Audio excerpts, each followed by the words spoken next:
21.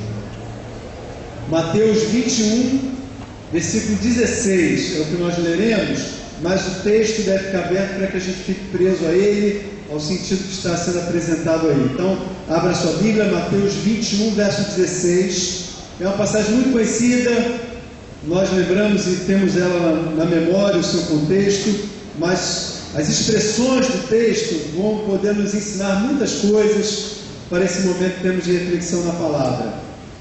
O tema dessa manhã, o perfeito louvor, e está imbuído aí no cenário que nós vivemos no dia de ontem, no Dia das Crianças, quando ressalta uma ação muito clara que as crianças tiveram nesse cenário. Então vamos ao texto? Então Mateus capítulo 21, versículo 16, na expectativa que Deus nos ensine sobre como suscitar em nós o perfeito louvor. Eu vou ler primeiro, depois vamos repetir. Perguntaram-lhe: ouves o que estes dizem? Respondeu-lhe Jesus: sim, nunca leste, da boca de crianças e pequeninos tiraste o perfeito louvor? Agora juntos, vamos lá? E perguntaram-lhe, respondeu-lhe Jesus: sim, da boca de crianças e pequeninos tirastes o perfeito louvor. Ó Deus, abençoa essa palavra que vai ser agora compartilhada. A fala, abençoa, Senhor, o ouvir, o atender, o obedecer. É o que nós queremos, Senhor, nessa manhã. E oramos em nome e para a glória de Jesus. Amém. Meus irmãos, a passagem ela é bem conhecida. Jesus está no meio da sua campanha de evangelização, ele já está próximo à conclusão dela, já está em Jerusalém, ministrando em Jerusalém, exercendo vários milagres, vários prodígios. Já é clara a missão de Jesus como o enviado de Deus, o Filho de Deus, e na mente do povo já surgem as interrogações que o conduzirão obrigatoriamente para a cruz. Ou seja, os milagres já são tão conhecidos entre todos que a mobilização da liderança religiosa judaica, os fariseus, os saduceus, os escribas, eles se organizam, os mestres também, se organizam para encontrar uma razão para prender Jesus, julgar Jesus, crucificar Jesus. Está aqui no sábado, no momento em que o povo se reúne no templo, em vários lugares para cultuar, para adorar ao Senhor, e Jesus entra no templo.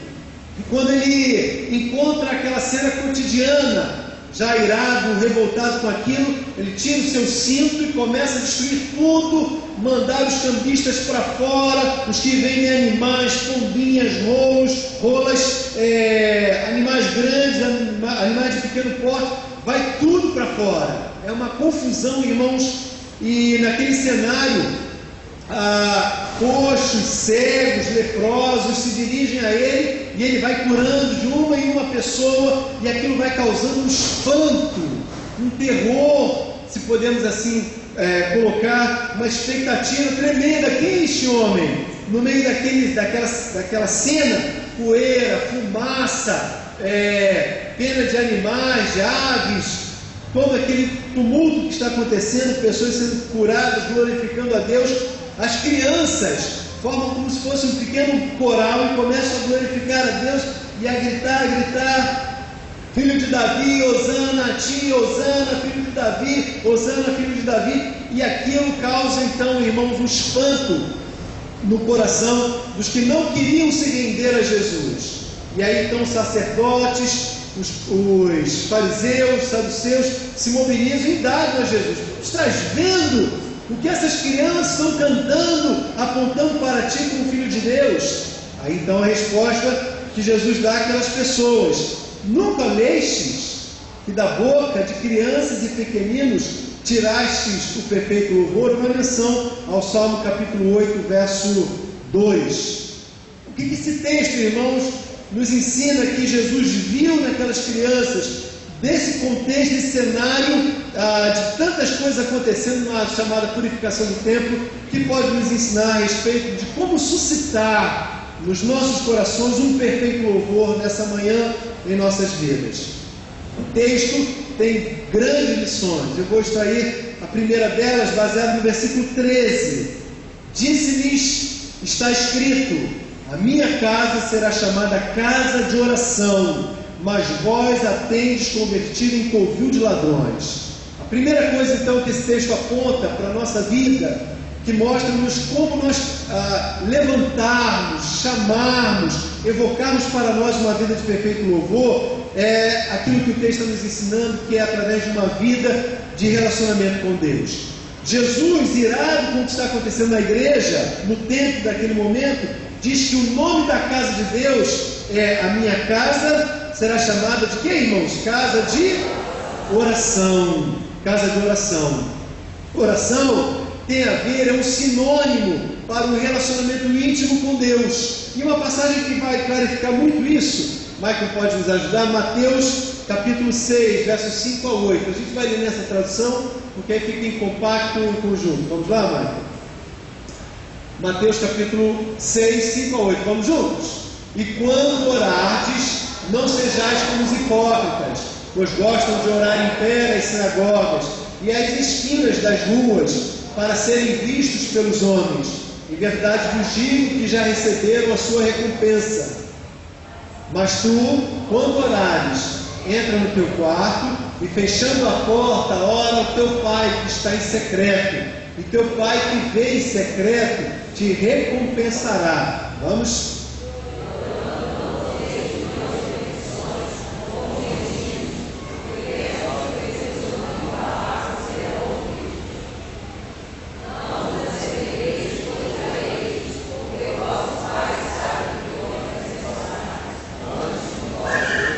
Antes de vós me pedirdes. Veja que coisa interessante, irmãos. A casa de oração é a primeira evocação que me chama a atenção para que eu transforme a minha vida em uma vida de louvor também. Eu evoco uma vida de perfeito louvor, que agrade ao Senhor com a oração. E a oração, diferente do que os publicanos, no texto de Mateus capítulo 6, menciona, de ir às esquinas das grandes cidades, de ir à praça pública, subir num local de destaque, bater no peito e orar em voz alta, com muitas repetições em um tom de oratória, muito diferente disso. Jesus diz que nós evocamos em nós um perfeito louvor quando temos o secreto da oração, que é sinônimo de uma profunda intimidade com Deus.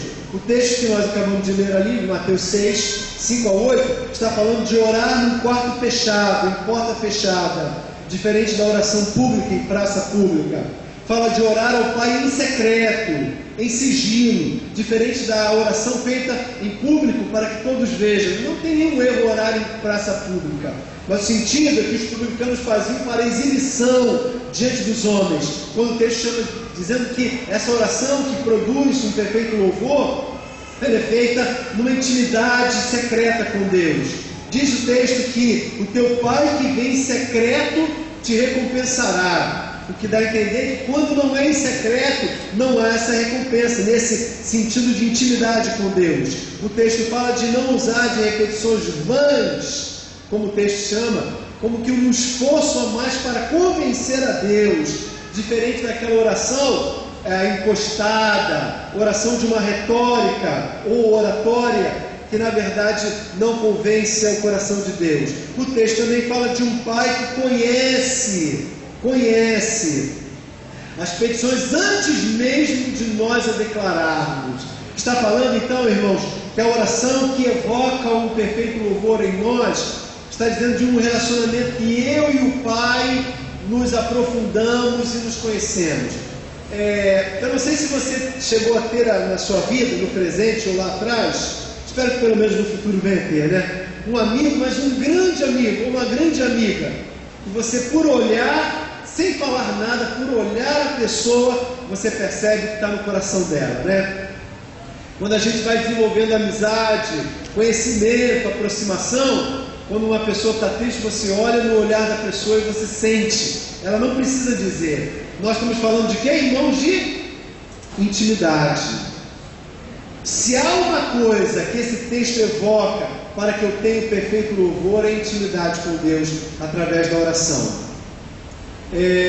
Eu constantemente menciono meus dois pequenos, né? O Arthur e o Lucas. Lucas foi orar ontem, no nosso cultinho doméstico no final do dia.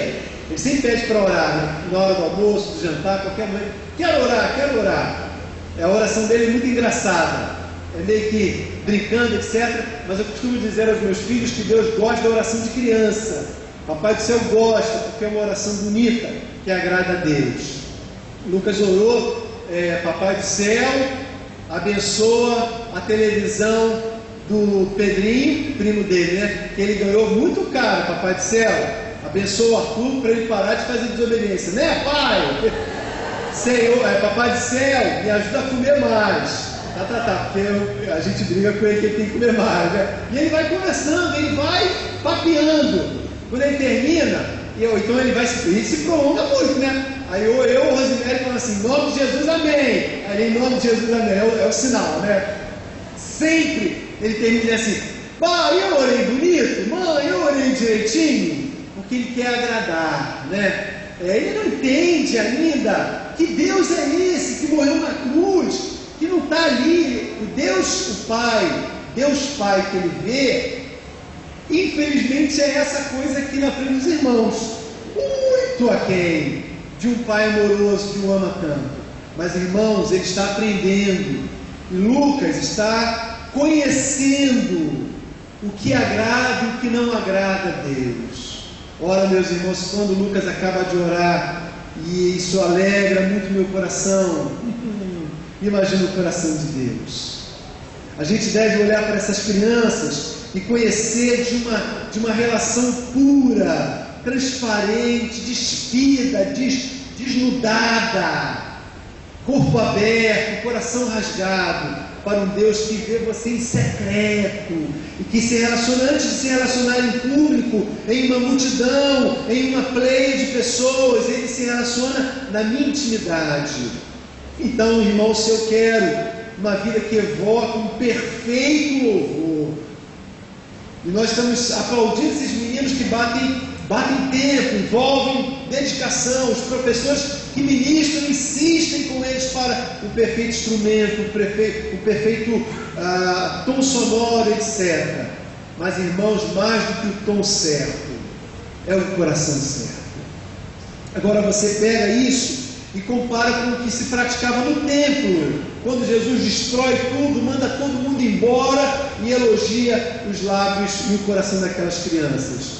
A relação que se construía naquela celebração de venda, de troca, de câmbio, de negociações, de muitos interesses espúrios e condenados na palavra de Deus, não era nada do que Deus queria, quando na verdade Deus olha o coração daquelas crianças e diz que dali veio o perfeito louvor que agradou o coração de Deus. A nossa oração, a vida de relacionamento íntimo com Deus, vai ser o primeiro destaque do que pode me levar a um perfeito louvor nessa passagem. Há um verso 14 que nos dá uma segunda lição também maravilhosa. Mateus ainda 21, verso 14 diz: vieram ter com ele no templo, vejam, irmãos, cegos, coxos, e diz o texto que ele os curou. Então evoca em mim um perfeito louvor, não só um relacionamento íntimo com Deus através da oração, mas uma vida de serviço como Jesus teve também. Jesus então curava todos que se aproximavam dele.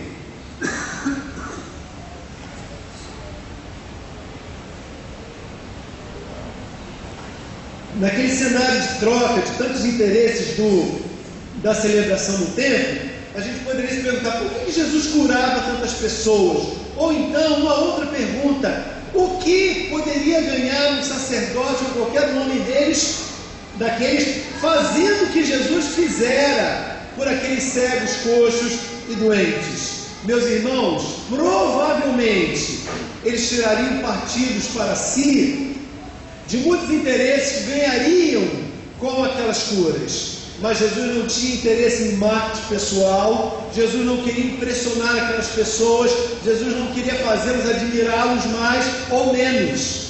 Tudo o que Jesus estava fazendo era direcionado para glorificar a Deus. Ele queria imitar o Pai, ele queria ser igual ao Pai, ele queria ser comparado ao Pai, ele queria agradecer e engrandecer o nome do Pai. A motivação de Jesus não era voltada para os olhos daquelas pessoas, mas era todo direcionado para engrandecer o nome daquele que o amava, que o enviara, que o protegia, que o guardara, que o representava. Por isso a gente olha então para as crianças e a gente encontra um perfeito louvor. Você já notou? Você que já teve filho pequeno, grande, você já nem lembra mais. Mas quando você vê isso no filho dos pequenos, dos pais que têm seus filhos pequenos, você naturalmente pode lembrar. Um menino, uma menina, gosta muito de brincar imitando a profissão do pai, imitando a profissão da mãe, imitando o que o pai faz, o que o pai gosta, o que a mãe faz, o que a mãe gosta. Já mencionei dias atrás que, se não me engano, o Arthur era menorzinho e estava brincando com a Gigi, que é a outra prima, que está sempre fora, todo mundo embolado ali em casa, na casa da minha sogra. Eles estavam brincando, uma das tias admoestou o Arthur, Arthur estava brincando com as bonecas e brincando de lavar louça. Aí a tia brincou falando assim: olha, Arthur, isso não é brincadeira de menino não, menino brinca com boneco, não brinca de lavar louça. Ele botou a mão nas cadeiras e falou assim: não, homem brinca de lavar a louça, meu pai lava a louça em casa, eu lavo dele, irmãos. E ele me vê lá, a minha mulher manda nas panelas e eu mando nos pratos, não é para lavar, né? O que eu chamo a sua atenção é que criança gosta de brincar imitando o pai, não tem jeito, porque uma criança tem um coração puro, não tem os preconceitos, os conceitos concebidos antecipadamente que nós temos. Na pureza de uma criança, o que ela mais quer, irmãos, se ela quer uma coisa muito ativa no seu coração, é imitar o pai, é imitar o tio que ele admira, é imitar a pessoa que ele ama, ele almeja, ele espelha a sua vida. Jesus nos dá esse grande exemplo. Vamos ver João capítulo 5? Michael vai nos mostrar aí, João capítulo 5, e nós vamos ler versos 19 e 20, só 2 versículos. Vamos juntos? Digamos: disse-lhes, pois, Jesus, em verdade vos digo,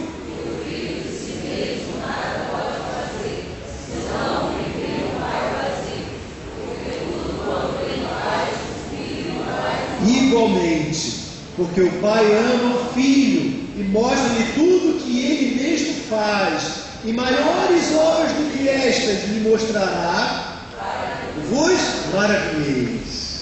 Gente, Jesus está falando: olha, não tem coisa melhor para mim do que imitar o Papai do céu. Eu gosto, o que eu faço, o que me traz alegria, prazer, é fazer igual o Papai do céu faz. O que Jesus está fazendo aqui, irmãos?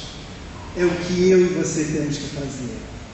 Olhar para Jesus e imitar o agrado do coração do Pai. Jesus diz: não tem coisa melhor do que fazer o que o Pai faz. Ele está fazendo o que aqui, irmãos? Curando cegos, coxos, todos que o traziam, ele fazia bem a essas pessoas. Irmãos, dá uma olhadinha em volta. Pode olhar agora em volta de você aí, ó. Elegil tem sua namorada aí do lado, né? Mas dá uma olhadinha, o Urbano está bem atrás de você. Cada um de nós, irmão, dá uma olhadinha em volta, né? Eu não tenho ninguém atrás de mim agora, né? Mas dá uma olhadinha em volta, e você vai ver muita gente para você fazer bem. Esses, muito mais, quando a gente sai daqui, por onde nós passarmos, irmãos, ao longo da semana, você vai trazer à memória a palavra de Deus dessa manhã, o Espírito te lembrará que você é convidado, você é desafiado a fazer igual ao Pai, a fazer o bem. Essa semana eu vibrei, eu vi uma foto do Rafael com o Lúcio, né? Com o Lúcio, que já foi membro aqui da nossa igreja, já congregou com a gente aqui. Estavam numa missão de madrugada, fazendo bem ao próximo. A semana passada, não sei quem compartilhou no Facebook a foto dos meninos da nossa igreja. Estava lá, se não me engano, Felipe, Léo, Fagner, tinha mais alguém, Thiago da L, né? E essa galerinha estava fazendo bem a muitas pessoas de madrugada, mas eu não posso fazer bem só aos que estão de madrugada. Se eu não posso ir, irmãos, eu posso fazer a todos que estão perto de mim. Olha, vou dar um exemplo. Isso aí talvez alguém não goste, né? Você está no trem, no ônibus cheio, e você está sentadinho. Chega Priscila, fica em pé aí, Priscila, mostra a barriga, o tamanho da coisa. Ah, não dá para ver, né? Coisa pra caramba ali, né? Priscila chega do seu lado, irmãos, paguem que não nos ouça, né? E aí o irmão abençoado começa a orar: Senhor amado, Pai do céu, querido, fala Jeová, e entra em espírito, né? Isso não é servir ao próximo. Mas quando você levanta e dá lugar, quando você não joga um papel na rua, quando você pega o papel da igreja, uma criança jogou inadvertidamente, jogou um papel, você pega o papel do chão perto de você, bota no bolso para jogar na lixeira lá embaixo. Quando você desliga uma luz, quando você não bota o pé, olha que coisa feia, a igreja acabou de pintar, parede limpinha, e o irmão, a irmã, o abençoado, vai e bota o pé. Você abençoa quando você não suja o que está limpo, quando você arruma o que está desarrumado, quando você contribui para aquela pessoa que está necessitada, quando você estende a mão para quem está precisando de um abraço, de um conforto, de um consolo. Irmãos, basta nós querermos olhar em volta, nós vamos ver muitas maneiras práticas de encontrar um jeito de imitar Jesus. Eu quero um perfeito louvor. Vou entrar então no coro, lá do irmão Carlos, e às vezes, irmão, chega que o coro está cantando, e o irmão Carlos é assim, e não é à toa que eles cantam bonito mesmo, né? Mas, irmãos, há um outro regente dentro de mim, que chama-se o Espírito Santo, e ele vai reger a minha vida, para que a minha vida esteja afinada com um perfeito louvor, através de uma vida de serviço. Terceiro e último lugar, esse mesmo texto de Mateus 21,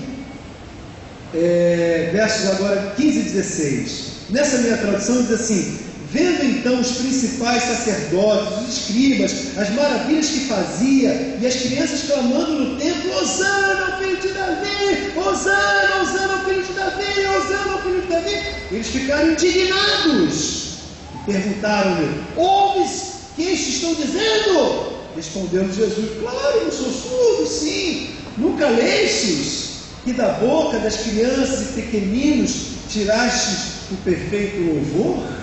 Que coisa maravilhosa, irmãos, porque eu chamo para mim uma vida de perfeito louvor, não só quando eu me relaciono com Deus, através de uma vida de oração, através de uma vida de serviço, mas através de uma vida de adoração. As crianças, excluídas daquelas relações espúrias do templo, quando viram Jesus, o adoraram. Eu acho, irmãos, que por três razões. Elas adoraram e viram Jesus o Messias, tiveram uma visão pelo Espírito de Deus por três coisas. Eu acho que pela autoridade com que ele falou, e com a autoridade que ele limpou a casa, não só pela sua autoridade, mas pelo zelo que ele demonstrou, o seu amor com as coisas de Deus, e também pelos sinais e prodígios e maravilhas que Jesus fez. Quando as crianças viram tudo aquilo, crianças que estavam acostumados com aquelas coisas horrorosas no templo, mas tudo limpo, tudo purificado, eles enxergaram o que era certo, enxergaram a maneira de falar, a maneira de adorar a Deus, identificaram nele o Filho de Deus, o Filho de Davi, pela sua autoridade, pelo seu amor, pela sua cumplicidade com a palavra de Deus, pelos sinais e maravilhas, os prodígios que ele fazia. Não houve dúvida no coração de crianças que aquele era o Filho de Davi, aquele era o Filho de Deus. A palavra Hosana é bem-vindo, seja bem-vindo, Filho de Davi, seja bem-vindo, Filho de Deus. Oh Jesus amado, seja tu bem-vindo em minha vida. E não eram os teólogos da época, eram as crianças, porque viram, entenderam e se renderam àquilo que estavam diante deles. Agora olha que contraste, irmãos. Enquanto os fariseus se indignaram com aquela entrega, aquela adoração, aquele reconhecimento, a qual Jesus chamou de perfeito louvor, enquanto os fariseus se indignaram, Jesus se agradou daquele perfeito louvor. Isso me lembra quando Jesus ressuscita Lázaro, em João capítulo 11. No capítulo 12, ele vai a Betânia de novo, e ele tem um encontro. E olha que essa história da indignação não é só para aqueles ímpios lá da religião judaica. Entre cristãos está havendo a mesma coisa, porque ele se reúne, ele se assenta à mesa para comer com seus discípulos, ele está comungando com eles, todos estão felizes com o que está acontecendo. Marta está trabalhando, Maria vai em secreto, pega da sua intimidade o que tinha de mais valioso, ela traz com cuidado para que aquele vaso de alabastro não derrame, e ela joga sobre os pés de Jesus. Com seus cabelos enxuga os pés de Jesus, e aquele aroma, irmãos, espalha por toda a casa. No coração de Jesus, uma grande alegria. Aquele cheiro entra nos seus pulmões, aquele cheiro entra nas suas entranhas, impregna sua pele, entra como corpóreo sobre suas vestes. Aquilo agrada, o coração de Jesus se explode de êxtase e alegria. Mas no coração de Judas, entre os discípulos, a palavra é: que desperdício! Poderíamos ter desse dinheiro no meu bolso de tesoureiro do grupo, dinheiro para comprar comidas para os pobres. Jesus olha o coração de quem oferta um perfeito louvor e distingue o coração de quem cobiça as coisas que não lhe pertencem e pertencem a Deus. Jesus diz o quê? Nada disso. Esta mulher fez o que era certo, e a sua lembrança chegará por todo lugar onde o meu evangelho for pregado. Perfeito louvor, um perfeito louvor. Sabe, irmãos, essa caixa está me atrapalhando, eu tenho que olhar por aqui toda hora. Sabe a caixa que eu ia falar que eu sei, e que você sabe também nessa manhã? Um perfeito louvor será erguido das nossas vidas quando nós afastarmos tudo aquilo que está no templo do meu coração, em uma vida de genuína intimidade com Deus, de olhos nos olhos e vida reta com Ele, igual um coração puro de criança, irmãos. Papai, eu orei direito, eu fiz direitinho. Desse jeito, irmãos, vai tocar o coração de Deus. Uma vida de serviço ao próximo, desnuda de qualquer intenção, de segundas intenções ou de marketing pessoal do que vão achar de você, e de uma vida de adoração a Ele. Vai agradar a Deus. Que eu seja uma criança nessa manhã que agrade a Deus, que você seja assim também, amém? Quem dá glória a Deus é isso. Nós te adoramos, Senhor. Nós não temos grandes coisas para te oferecer, mas nós temos esse vaso de alabastro aqui, que quer se esvaziar de si mesmo, para que teu Espírito encha, Senhor, da tua glória.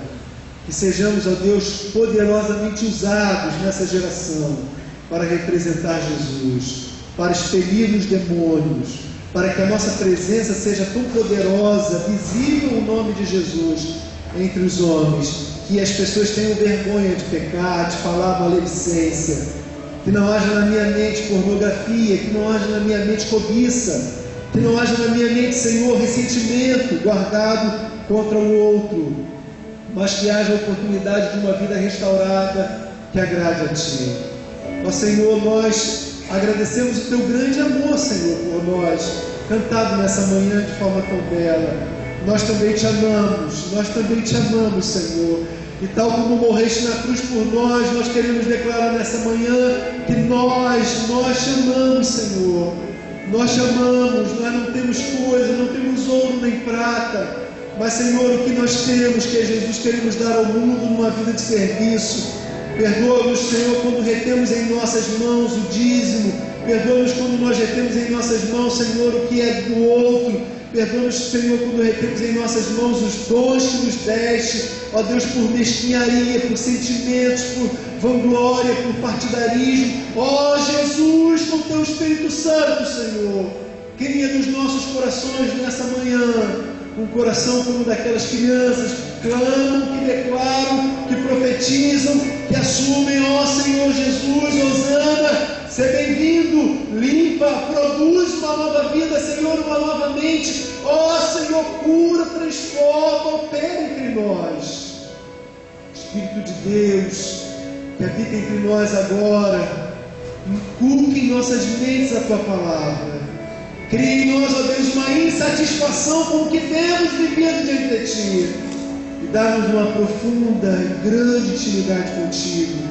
Sejamos como crianças ao Espírito de Deus, para agradar a Ti e viver para agradar a Ti. Nós te amamos, Senhor, te amamos, te amamos. Em nome de Jesus.